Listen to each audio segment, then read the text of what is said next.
Alhamdulillahi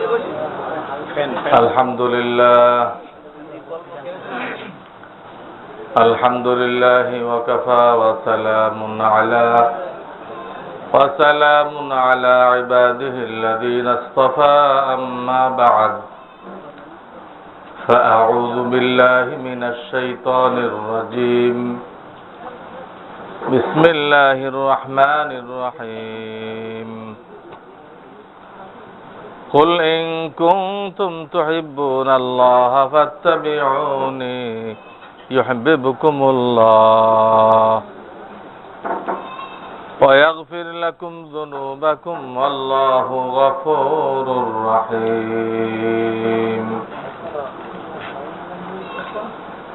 وقال رسول الله صلى الله عليه وسلم تركت فيكم أمرين لن تضلوا ما تمسكتم بهما كتاب الله وسنة رسوله صدق الله العلي العظيم وصدق رسوله النبي الكريم. ওলামায়ে কেরাম, এলাকার দিন দরদি মুসলমান ভাইয়েরা ও আমার প্রিয় ছাত্র ভাইয়েরা, আল্লাহ রাব্বুল আলামিন আমাকে বিশেষ অনুগ্রহ করে আপনাদের খিদমতে হাজির হওয়ার তৌফিক দান করেছেন।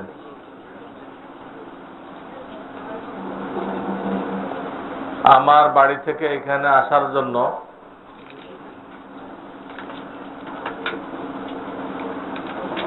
18 মাইল পর্যন্ত হয়ে যশোরে 5টা রাস্তা আছে। আমরা একটা একটা করে সব রাস্তায় আটকা পড়তেছিলাম।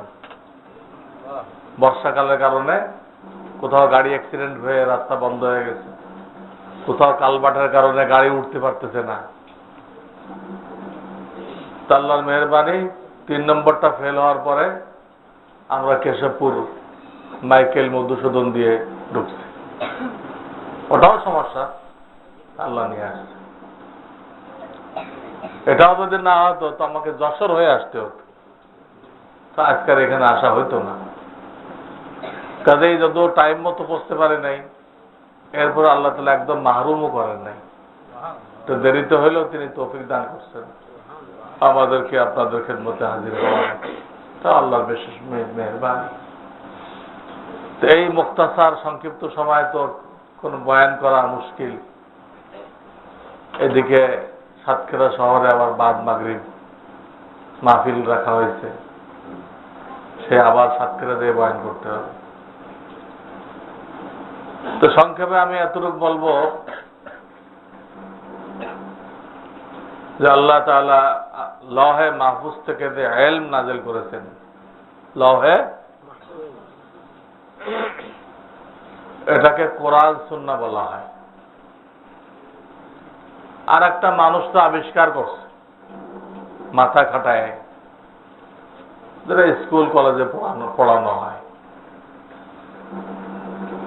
স্কুল কলেজে যেটা পড়ানো হয় এটা তো শর্ত সাপেক্ষে জায়েজ। শর্ত পাওয়া গেলে জায়েজ, শর্ত না পাওয়া গেলে না জায়েজ। শর্ত কি? নিয়ত থাকতে হবে যে আমি এই বিদ্যা দ্বারা হালাল রিজিক উপার্জন করব, এই বিদ্যা দ্বারা মানুষকে দ্বীনের দাওয়াত দিব, এই ধরনের নিয়ত থাকতে হবে। ওই বিদ্যা দ্বারা সম্মান অর্জন হবে, এই নিয়ত করাটা শরীয়তে ঠিক না। এই জন্য ঠিক না যে ওই বিদ্যার সম্মানের ব্যাপারে আল্লাহ তাআলা কোনো আয়াত নাযিল করেননি। আজকে লোকেরা সম্মান দেখাইতেছে, এটা দুনিয়ার জিনিস। আল্লাহর কাছে এর কোনো বাস্তবতা নেই, হাকিকাত নেই। এই নিয়ত হইতে হবে হালাল রিজিক, দ্বীনের দাওয়াত। এবং পড়াকালে সে কোনো গুনাহ করতে পারবে না। টাকনো ঢেকে পাজামা পরে, ওই পড়া পড়তে দাড়ি কেটে ফেলে। আরে দাড়ি কাটতে হবে কেন?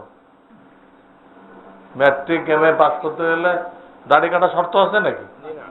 কিন্তু মানুষ কাটে ফেলবে। দাড়ি কাটলে এটা দুই কারণে হারাম হয়ে যায়। সে তার চেহারাকে কাফের চেহারা বানাইল, আর একটা এই জন্য সে তার চেহারাকে মহিলা মানুষের চেহারা বানাইল। তো কাফের সুরত ধারণ করা হারাম, মহিলাদের সুরত ধারণ করা হারাম। পুরুষ পুরুষের মতো থাকবে, মমিন মমিনের মতো থাকবে। তো ওই লাইন পড়তে দেয় আমাদের ছেলেপেলে নামাজ পড়ে না, অনেকে নাস্তিক হয়ে যায়, টাকনুর নিচে কাপড় পরে, মহিলাদের সাথে ওঠা বসা করে, সব হারাম। তো যদি নিয়ত ঠিক থাকে আর পড়ার সময় হারাম কাজ না করে তো ওটা জায়েজ আছে, ওটা কোনো ফজিলত নেই। ওখানে যে উদ্দেশ্যে পড়তেছে, অনেকে চাকরি পাওয়ার জন্য, চাকরি পাওয়ারও কোনো নিশ্চয়তা নেই। হাজারো লোক ডিগ্রি নিয়ে বসে আছে, কোনো চাকরি নেই। এই হলো একটা মানব রচিত শিক্ষা। আর একটা হলো আল্লাহ রাব্বুল আলামিন লৌহে মাহফুজ থেকে পুরো বিশ্বের মানুষের হেদায়েতের জন্য নাযিল করছেন কোরআন সুন্নাহ। সুন্নাহ বলে সুন্নাত বলে একই অর্থ। সুন্নাহ আর সুন্নাত একই জিনিস। সুন্নাতের অর্থ হলো আমাদের প্রিয় নবী মুহাম্মদুর রাসূলুল্লাহ সাল্লাল্লাহু আলাইহি ওয়াসাল্লাম 23 বছরে উম্মতকে যা শিখায় গেছেন ওটার নাম সুন্নত। ওটার নাম কি? 23 বছরে যা শিখাই গেছেন, চাই সেটা ফরজ হোক, চাই সেটা ওয়াজিব হোক, চাই সেটা ফুকাহাদের পরিভাষাগত সুন্নত হোক, চাই সেটা মুস্তাহাব হোক, ও সবগুলো এক কথায় কি বলা হবে? কিন্তু আমরা সুন্নতের একটা অর্থ জানছি মাত্র, সেটা হলো ফুকাহায়ে কেরামের পরিভাষাগত একটা সুন্নত আছে, যেটা আহকামের পজিশন বলা হয়। এটা সবচেয়ে উপরে, এটা সেকেন্ড। হুকুম আহকামের পজিশন কোনটা সবচেয়ে উপরে? ফরজ, তার নিচে ওয়াজিব। তো আহকামের পজিশন বোঝানোর জন্য ফুকাহায়ে কেরামের পরিভাষা অনুযায়ী একটা সুন্নাহ আছে, এটা আমাদের জানা আছে। কিন্তু এটা এক শ্রেণীর ওলামাদের পরিভাষা, এটা কোরআন সুন্নাহর পরিভাষা না। কোরআন সুন্নাহর পরিভাষা অনুযায়ী সুন্নাত বললে নবী আলাইহিস সালাতু ওয়াস সালামের 23 বছরের তালিমকে এক কথায় কি বলে? সুন্নাত। ব্যাপক। সেই অর্থে আমরা যে 5 ওয়াক্ত নামাজ পড়ি, এটাও নবীর তরিকা। সুন্নাত মানে তরিকা, অথচ ফরজ না। ফরজ আর সত্যি কথা বলা সহি, সেটা আমাদের নামাজ পড়া নবীজির তরিকা। মুখে দাড়ি রাখা কি বলেন আপনারা? হ্যাঁ, কেউ সুন্নত কেউ ওয়াজিব করেছে। মূলত এটা ওয়াজিব, কাটা হারাম। কিন্তু অনেকে যে সুন্নত বলে যে এই অর্থে ঠিক আছে, তা আমার নবীর তরিকা, এই অর্থে বলা ঠিক আছে। কিন্তু ওলামার যে আহকামের পজিশন বয়ান করছে, ওই পজিশন হিসেবে এটা কি? ওয়াজিব। তো আমরা ফুকাহায়ে কেরাম যে আহকামের পজিশন বলছে ওটা জানি, আর একটা অর্থ জানি না। সুন্নত ব্যাপক, খুব ব্যাপক। তো এই কোরআন সুন্নাহকে আল্লাহ তাআলা আসমান থেকে নাযিল করছেন। হাদিসও কিন্তু হুজুরের নিজের বানানো না, তা আল্লাহ ওনার দিলের মধ্যে ঢালছেন। তো ওহি গায়ের মাতলু বলা হয়, এটাও মান্য করা জরুরি। তো এই যে কোরআন সুন্নাহর এলেম বললাম, লৌহে মাহফুজের এলেম বললাম, এটা মানব রচিত এলেম, এটা লৌহে মাহফুজের এলেম। এই লৌহে মাহফুজের এলেমটা আবার দুটা স্তর আছে। কয়টা? একটা স্তরের নাম ফরজে আইন, আর একটা স্তরের নাম ফরজে কিফায়া।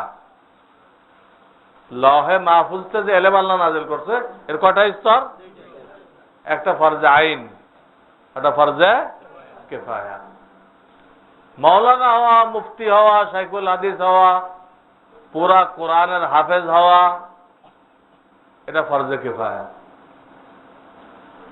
পুরা কোরআনের হাফেজ হওয়া এটা ফরজে আইন যদি হইতো, যারা হাফেজ না সব গুনাহগার হয়ে যেত না? পুরা কোরআনের হাফেজ হওয়া, মাওলানা হওয়া, মুফতি হওয়া তো ফরজে কিফায়া। এই পরিমাণ লোক থাকলে চলবে যার দ্বারা জরুরত পুরা হয়ে যায়, সমাজের জরুরত পুরা হয়ে যায়, চলবে। এটা হলো ফরজে কিফায়া। আর একটা স্তর আছে ফরজে আইন। ওটা কি? ফরজে আইন। এটা সমস্ত মুসলমান নর নারীর জন্য বাধ্যতামূলক। এলেমের আর একটা স্তর হলো ফরজে আইন, শিখতেই হবে। তালাবুল ইলমি ফারিজাতুন আলা কুল্লি মুসলিম, শিখতেই হবে। শিখাটা বাধ্যতামূলক। কোত্থেকে শিখবেন এটা বাধ্যতামূলক না। ফরজে আইন যে এলেমটা, ফরজে আইন যে এলেমটা, এটা কি শিক্ষা করা বাধ্যতামূলক। কোত্থেকে শিখবেন এটা কি না, বাধ্যতামূলক না। মাদ্রাসাতে শিখতে পারেন, কয়েক বছর লাগায়। দাওয়াত ও তাবলীগে দিয়ে শিখতে পারেন। কোন আল্লাহওয়ালা পীরের, আল্লাহওয়ালা কইছি, ভণ্ড না, কিন্তু ভণ্ড পীরের ছড়াছড়ি বেশি। আল্লাহওয়ালা পীরের খানকায় যায় শিখতে পারেন। কোন আলেমের মজলিসে, অনেক আলেম আছে নিয়মিত মজলিস করে সপ্তাহে একবার, ওই মজলিসে যায় কি করেন, শিখতে পারেন। এটা পদ্ধতি আল্লাহ নির্দিষ্ট করে দেন নাই, এইভাবেই পড়তে হবে, মাদ্রাসায় ভর্তি হয়ে পড়তে হবে, এটা বলেন নাই।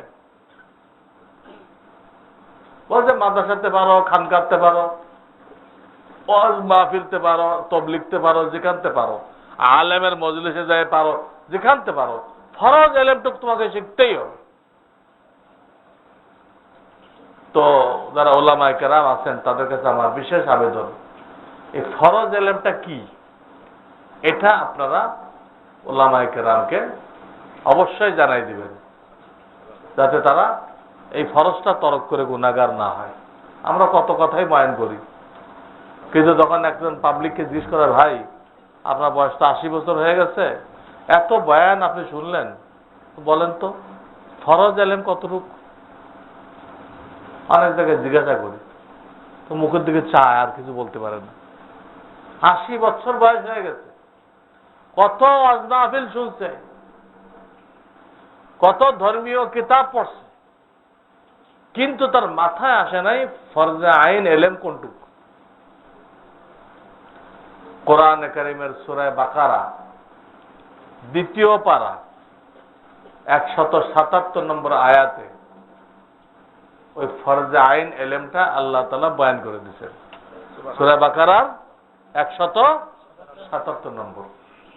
তো এখন তো আমি কোনো ব্যাখ্যা করতে পারবো না, আমি শুধু শিরোনাম বলে দিব, যারা আলেম ওলামা আছে তারা ব্যাখ্যা করবে। এবং আমার যে 20-25টা কিতাব লেখা আছে, বড় বড় কিতাব, ছোটও আছে, ওর একটা কিতাবে এই 5টা বিষয় আপনারা পাবেন। ফরজ এলেমটা মোট 5টা বিষয়। কয়টা? শোনেন, আপনার হাতের মধ্যে করেন। ঈমান শিক্ষা করা, এর মধ্যে এটাও দাখিল যে ঈমানকে কুফর শিরক থেকে হেফাজত করা। মাজারে যায় সিজদা করলে, মাজারে প্রার্থনা করলে কুফরি কাজ, শিরকি কাজ। মাজারে মান্নত করলে শিরকি কাজ, এতে ঈমান নষ্ট হয়ে যায়। যে কোনো একটা শিরকি কাজ করলে ঈমান কি হয়ে যায়? তো ঈমান শিক্ষা করা, ঈমানকে কুফর শিরক থেকে বাঁচানো, এটা হলো 1 নম্বর। 2 নম্বর, নামাজ পড়া যায় এই পরিমাণ সূরা শিক্ষা করা। নামাজ বাস্তব প্রশিক্ষণের মাধ্যমে শিক্ষা করা, দেখে দেখে পড়লে হবে না। আল্লাহর নবীকে আল্লাহ তাআলা 10 বার জিবরাইল আলাইহিস সালামকে মানুষের সূরতে পাঠায় নামাজের নমুনা দেখাইছেন, মস্ক করেছেন। আমরা দেখা দেখি পড়ি, হবে না। বাস্তব প্রশিক্ষণ, প্র্যাকটিক্যাল ট্রেনিং এর মাধ্যমে নামাজ শিখতে হবে, উযু শিখতে হবে। সময় থাকলে আমি আপনাকে দাঁড় করায় নামাজ দেখাইতাম যে রসুলের নামাজ কোনটা, তখন হাত কান বরাবর এইভাবে তুলতে হবে, আমাদের দেখতেছেন? হাতের তালু কোন দিকে? এইভাবে তুলতে হবে।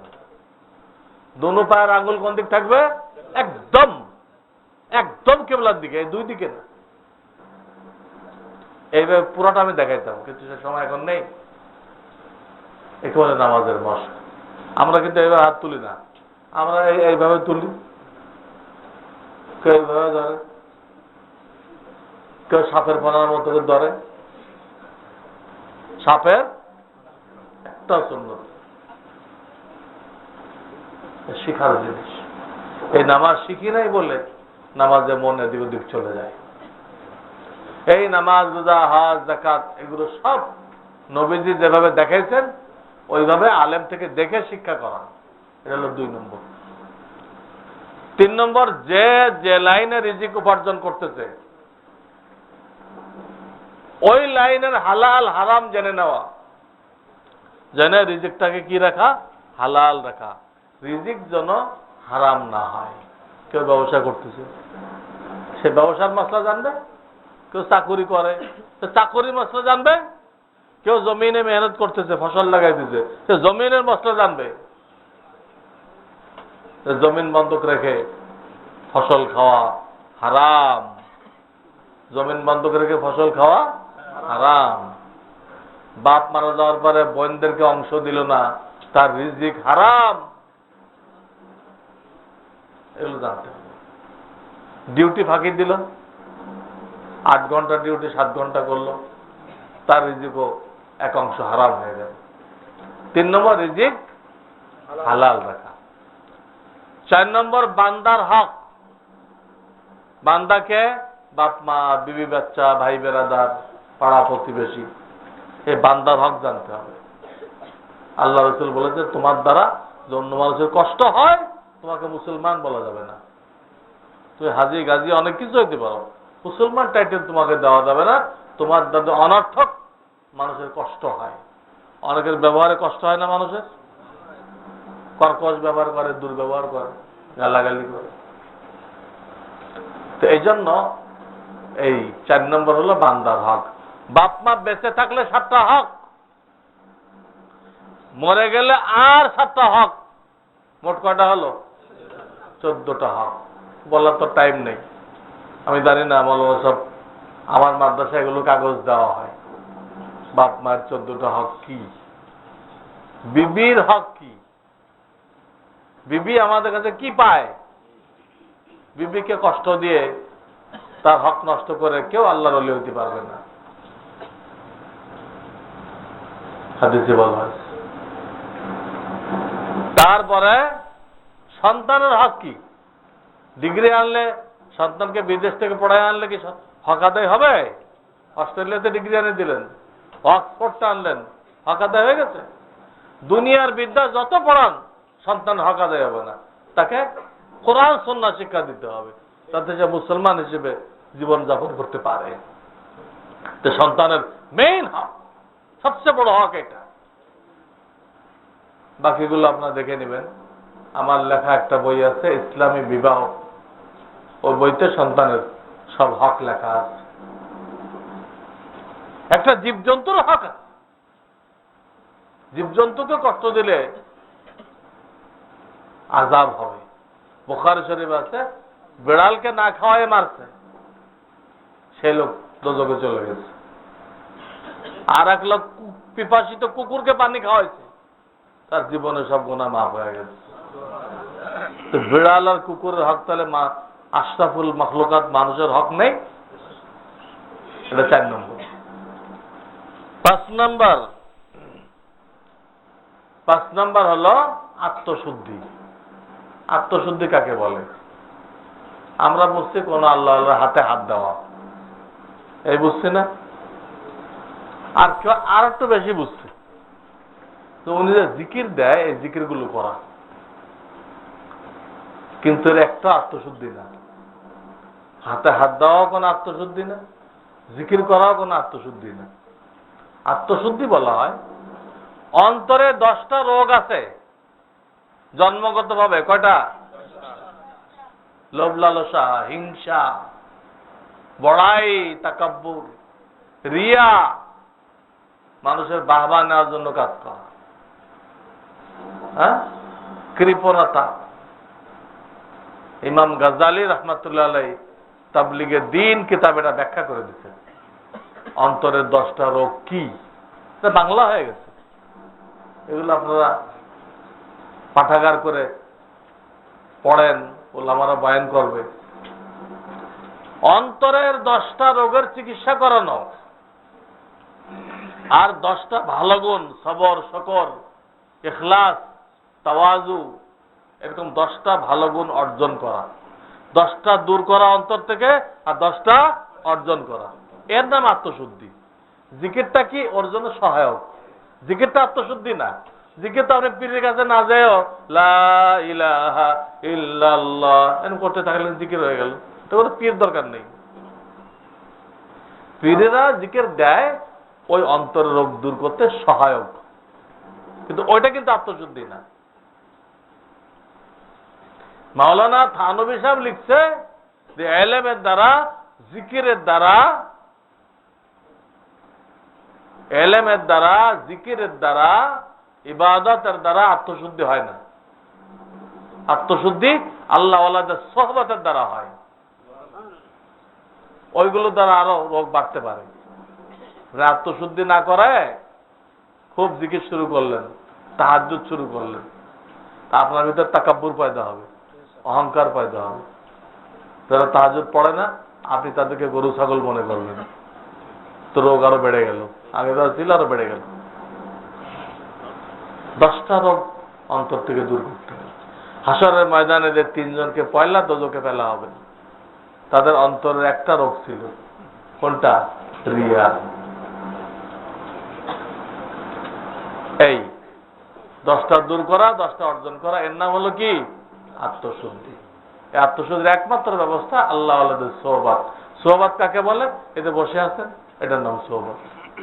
এটার নাম কি? সাহাবায়ে কেরাম এইভাবে তিনি শিখছিল। এই সোহবত শব্দ থেকে তাদের নাম রাখা হয়েছে সাহাবী। তাদের হাজারো গুণ ছিল, ওই গুণ দিয়ে নাম রাখা হয় নাই। কিন্তু রসুলের মজলিসে বসতে, রসুলকে সামনে নিয়ে ওইটা দিয়ে নাম রাখা হয়েছে সোহবত থেকে সাহাবী। কেন? এটা বোঝানোর জন্য যে কিয়ামত পর্যন্ত দিন আসার একটাই রাস্তা। মাদ্রাসা দ্বারা বন্ধ পড়লেও দিন আসবে না, যদি সে কোনো আল্লাহওয়ালার সাথে সম্পর্ক করে তার সোহবত না উঠায়। মাদ্রাসায় পড়ায় কোন আল্লাহওয়ালার সোহবত উঠায় না, সে বদ্দিন হয়ে যাবে। আর তার ছেলে স্কুলে পড়ে, কিন্তু আল্লাহওয়ালাদের সোহবতে সে হাজিরা দেয়, বসে, সে কামিয়াব হবে। বহু ছেলে মাদ্রাসায় পড়ে ধ্বংস হবে, আর বহু ছেলে স্কুলে পড়ে কামিয়াব হবে। কেন?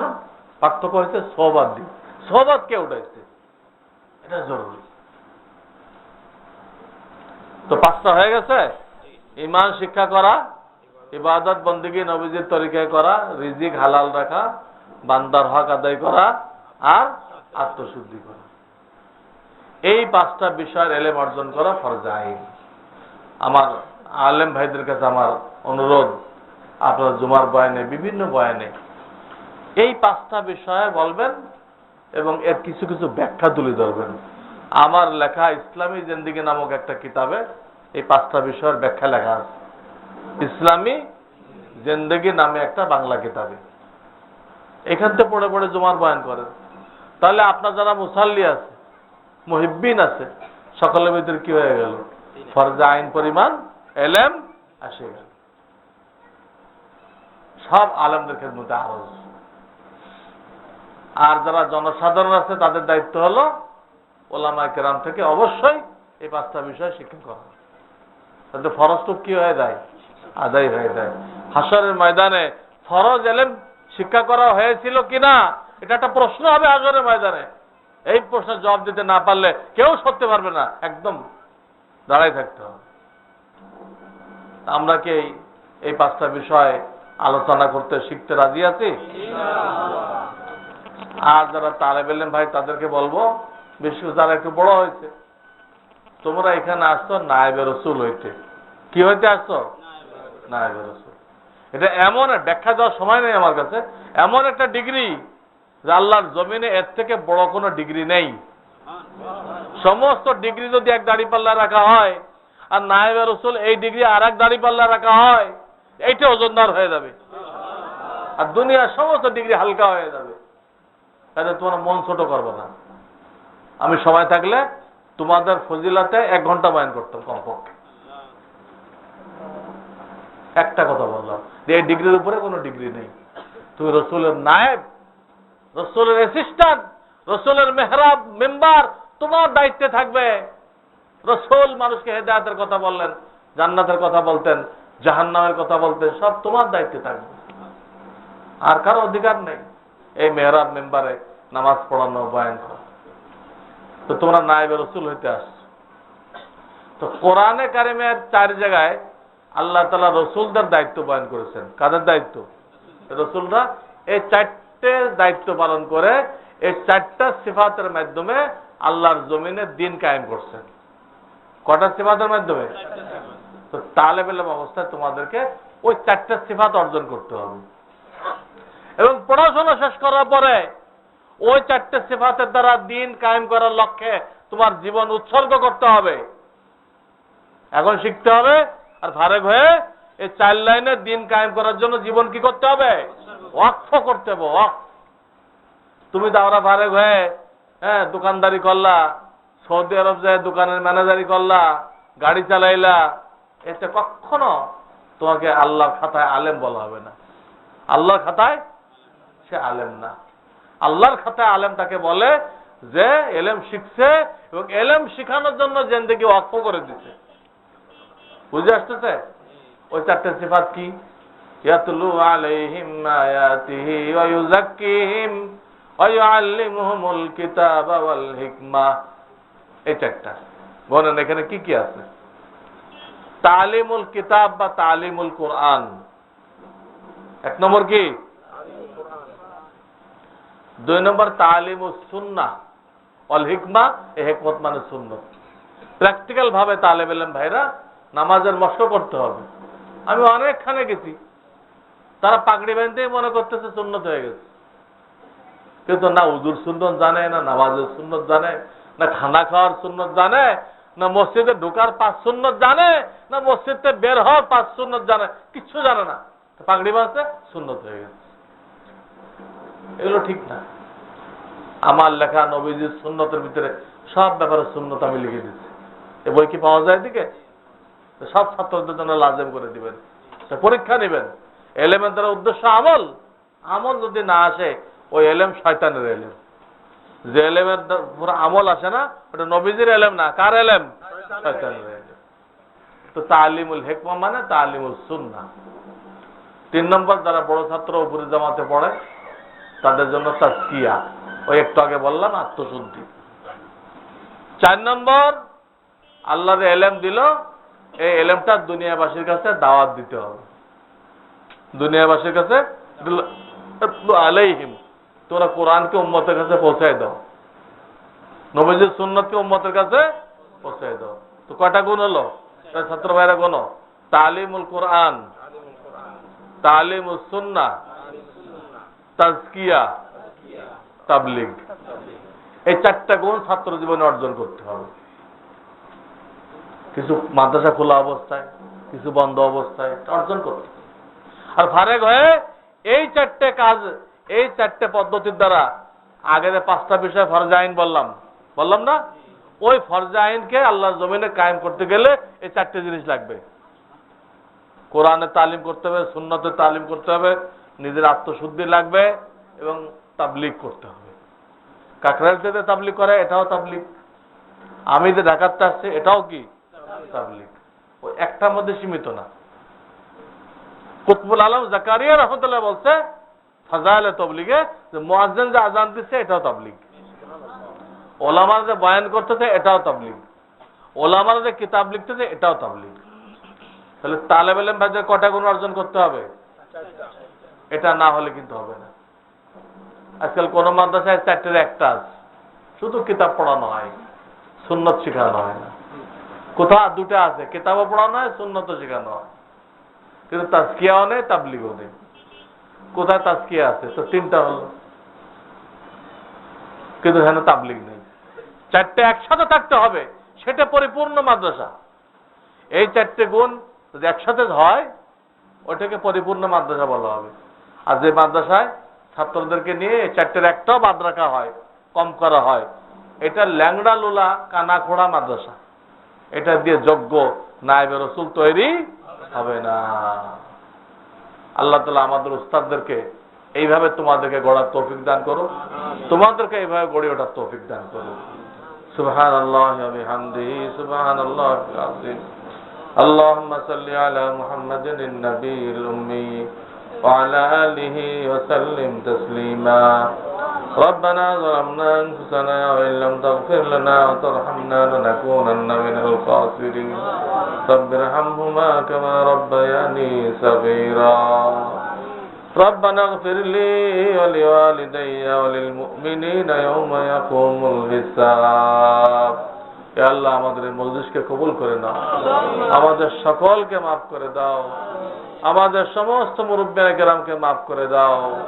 ইয়া আল্লাহ তাদের কবরকে জান্নাতের বাগান বানায় দাও। যারা হায়াতে আছে তাদেরকে হায়াতে তয়্যিবা দান করো, ঈমানি জিন্দেগি সুন্নতি জিন্দেগি দান করো। ইয়া আল্লাহ এই মাদ্রাসাকে তুমি কবুল করে নাও, হেদায়েতের মারকাজ বানায় দাও, কিয়ামত পর্যন্ত কায়েম দায়েম রাখো। ইয়া আল্লাহ এই মাদ্রাসার যা কিছু প্রয়োজন আছে মাওলা খাজানায়ে গায়েব থেকে পুরা করে দাও। ইয়া আল্লাহ এলাকাবাসীকে এই মাদ্রাসার খেদমতের জন্য কবুল করে নাও। এই মাদ্রাসায় যারা মুহাব্বত করে, এর জন্য কম বেশি খেদমত করে, আল্লাহ তুমি তাদের সকলকে ইমানদার বানায় দাও, তাদের সকলকে তোমার ওলি বানায় দাও। ইয়া রাব্বাল আলামিন এই মাদ্রাসার হেদায়াত পুরা এলাকার ভিতরে ছড়ায় দাও। ইয়া রাব্বাল আলামিন আমাদের যখন তোমার দরবারে যাওয়ার সময় আসবে আল্লাহ আমাদেরকে ঈমানের সাথে যাওয়ার তৌফিক দান করো। ربنا تقبل منا إنك أنت السميع العليم وتب علينا إنك أنت التواب الرحيم. سبحان ربك رب العزة عما يصفون وسلام الحمد لله رب العالمين.